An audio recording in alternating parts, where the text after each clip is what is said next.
Welcome to a special edition of Recipes and Reads Culinary Lab with Volusia County Public Library. I'm Jamie. And I'm Ray. We are celebrating our Volusia Reads Together book, Lessons in Chemistry by Bonnie Garmis, with an appetizer, dinner, and dessert from the 1960s. Today we'll be making cheese fondue, pigs in a blanket, and tunnel of fudge cake. Let's begin, shall we? Sounds good. We are going to get started with that cheese fondue. So we have fontina cheese that has been sliced thin, layered in a bowl, and covered with milk. So we're going to go ahead and get our burner going here. There we go. And we are going to scoop out those slices of cheese and add them to our pot here, which is maybe easier said than done. Okay. Hold that bowl there, Jamie. Oh, I think I got it. Excellent. Some slices are easier than others. There we go. We are going to reserve that milk, so that's why I've left that in the bowl instead of trying to scoop that out. Okay. To those slices of cheese, we are going to add some flour and some butter. So, per our previous videos, make it a roux. We are making a roux again. That we have the cheese already in there. Should I bump it up a little bit or slow and steady? I think the most important thing with this is we do want to cook that flour and get the butter melted.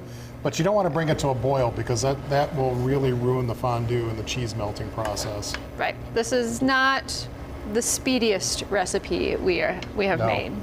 We want to take our time with this.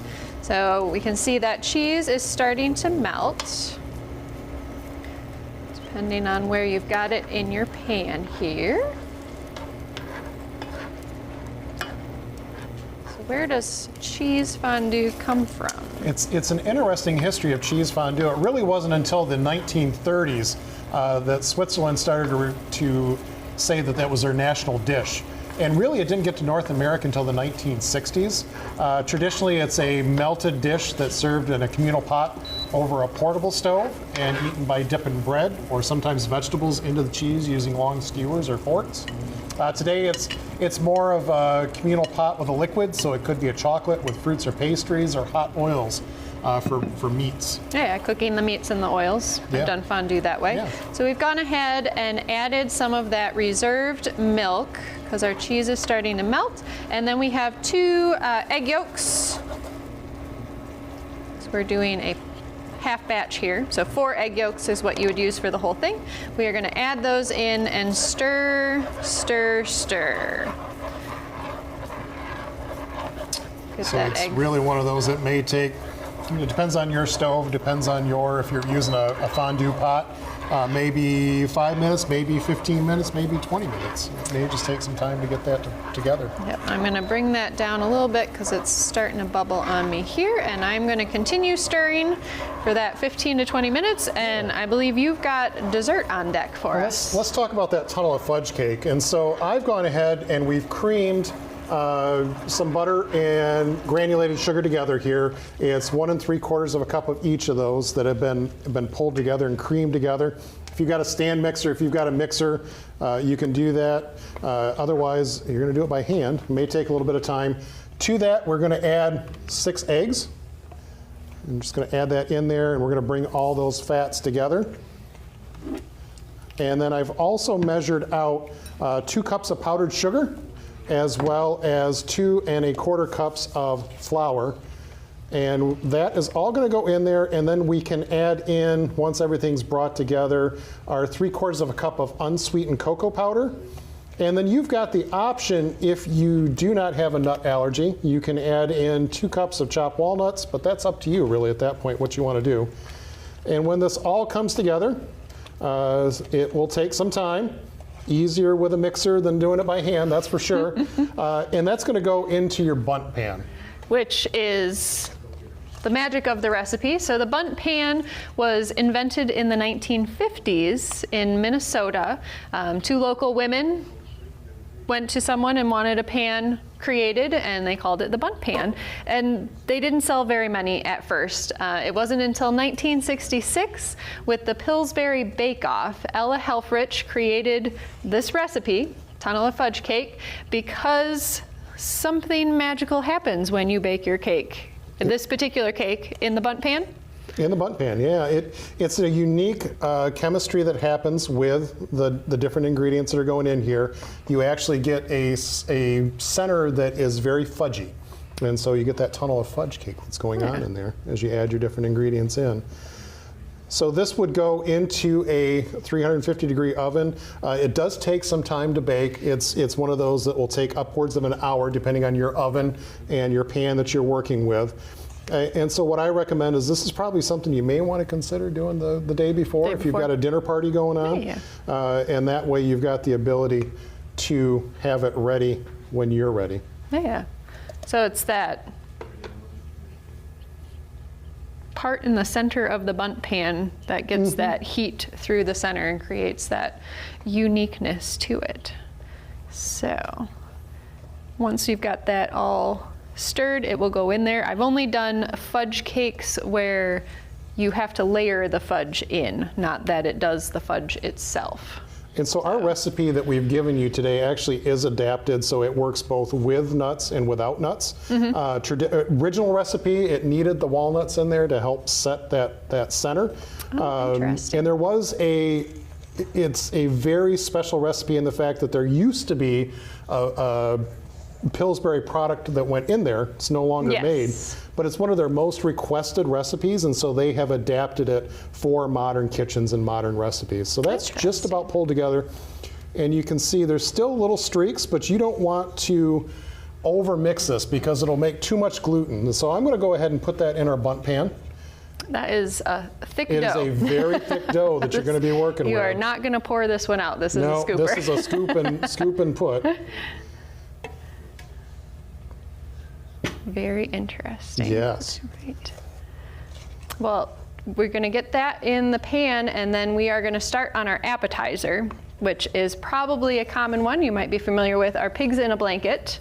And we are doing the appetizer version, but it can also be done as a breakfast. So if you make a pancake dough as opposed to the biscuit dough that we have mixed up here, or I've heard you can do it even with cinnamon rolls? You can. You absolutely can make it with cinnamon rolls. Yeah. So the dough we've gone ahead and pre-made. We figured you only wanted to see us make one. Yep. So in there, it's flour. There is milk, baking powder, sugar, and salt. That's all been pulled together. And we're going to go ahead and spread this out on a floured surface. Because it's sticky. It's a very sticky, very thick dough. Yep. So I'd just like to do a little bit of that, and then we're going to scoop this out onto. And this is just your kind of standard biscuit dough. Standard biscuit dough. Yep. The cheat that you could do here is you could buy refrigerated biscuit dough. Totally could use that, and that would work well for you. Get that out of your way. Yeah, thank you. You're welcome. A little sprinkle on top. And what you want to do is bring this down into a rectangle that is about inch and a half inch to a quarter inch thick. So I'm going to use our rolling pin here, and we're going to get it out. And then once we've got it rolled out, you will take a package of, we've got cocktail sausages. Yep. They've been taken out of the package and they have been thoroughly dried. That excess moisture needs to be taken away because it will ruin your dough. And so once it is rolled out, you don't have to be perfect with it. What you will do is just go ahead and cut strips. And they're about the length of the sausage that you're working with. So if you've got if you're using a full-size sausage, and then we'll cut it into little strips the other way, because all it's going to do is just wrap around the sausages. So And this originated in the 1940s in an army cookbook, actually, but didn't become popular until the late 50s, early 60s with another American staple. We talked about Pillsbury, we also have Betty Crocker. Yeah. So when this was in the Betty Crocker book, the dish became popular. And like we said, you can make them different variations. Oh, let me get you a tray to put those on here. Sure. Yeah, because we are going to bake them then. So we're just these taking... go into a 400-degree oven, and they will bake for about 15 minutes. What you want is golden brown and delicious. That's what you're looking for. As with pretty much anything you end up baking. So we are just going to go ahead and finish rolling these and get them in the oven.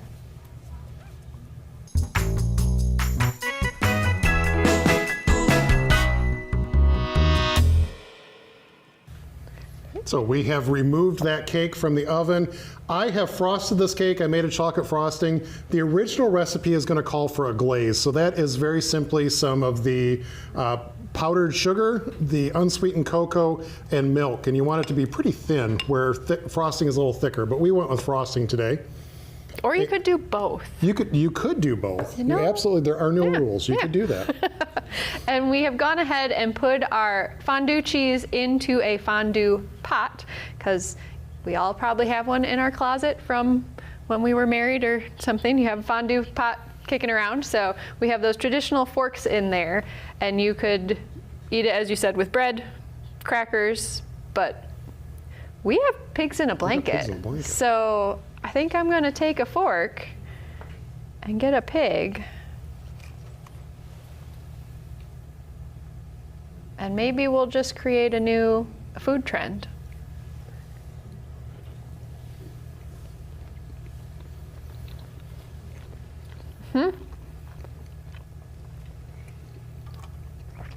Pigs in a blanket with cheese. That's the way to do it. Go ahead and cut the cake here. And so, like I said, ours is frosted. Jamie wants frosted and glazed. You have options, you know? And then you can see you've got that little bit of a fudgy center going on with it. Nice. Do you need a fork? There's your cake. Thank you. There's a fork. Thank you. I'll wait for you to get your slice as well.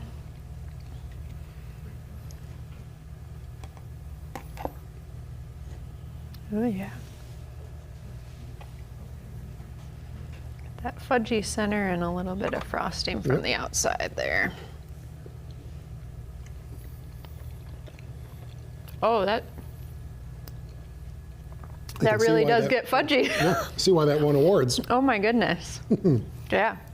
Well, I hope you've enjoyed our Recipes and Reads Culinary Lab celebrating our Volusia Reads Together book, Lessons in Chemistry by Bonnie Garmis. Check out volusialibrary.org for more Recipe and Reads programs, or to see more about the Volusia Reads Together.